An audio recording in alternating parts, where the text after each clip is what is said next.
Rally শুরু হচ্ছে শ্যামবাজার পাঁচমাথার মোড়। সেভেন থ্যালাসেমিয়া প্রিভেনশন ফেডারেশন তাদের এই র্যালি ৮০টা গাড়ির র্যালি। উদ্যোগের কারণ, শপথ নেওয়ার কারণ থ্যালাসেমিয়া মুক্ত সমাজ।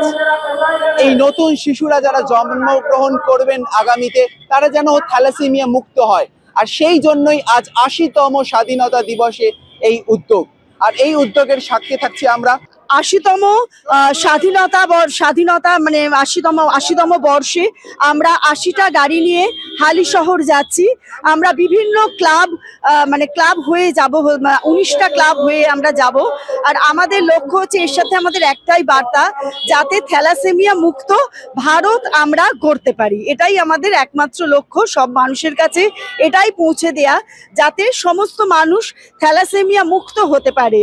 এবং এর জন্য একটাই করা দরকার, আমাদের জন্মের ১ বছর পর থেকে বিবাহের পূর্বে অন্তত একবার দুজনেরই থ্যালাসেমিয়া কেরিয়ার অর্থাৎ বাহক টেস্ট যাতে করিয়ে নেয়, তাহলে ভবিষ্যতে থ্যালাসেমিয়া মুক্ত সমাজ আমরা গড়তে পারবো।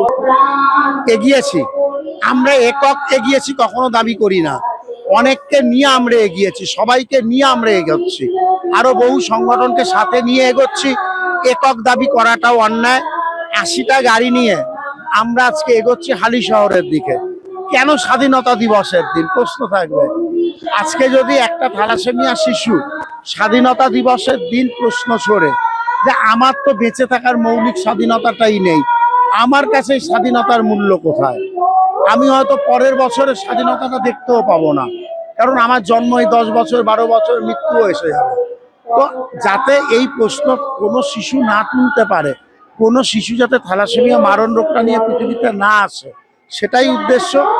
সেই বার্তাটাই এখান থেকে হালিশহর রাস্তায় বহু সংগঠনের বহু ডায়াস আছে, সেই চাবিটাই দিতে যাব যে জন্মানোর ১ বছর পর থেকে বিবাহের আগে থ্যালাসেমিয়া বাহক রক্ত পরীক্ষা করান, আর বাহকের সঙ্গে বাহকের বিবাহ না দেন। এই শর্তটাই আমাদের দেওয়া। এটা একটা প্রতীকী। ৮০তম স্বাধীনতা দিবসে ৮০টা গাড়ি, আবার পরের বছর ৮১টা হবে।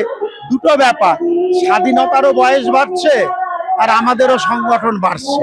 রমিত বন্দ্যোপাধ্যায়ের রিপোর্ট, কলকাতা টি।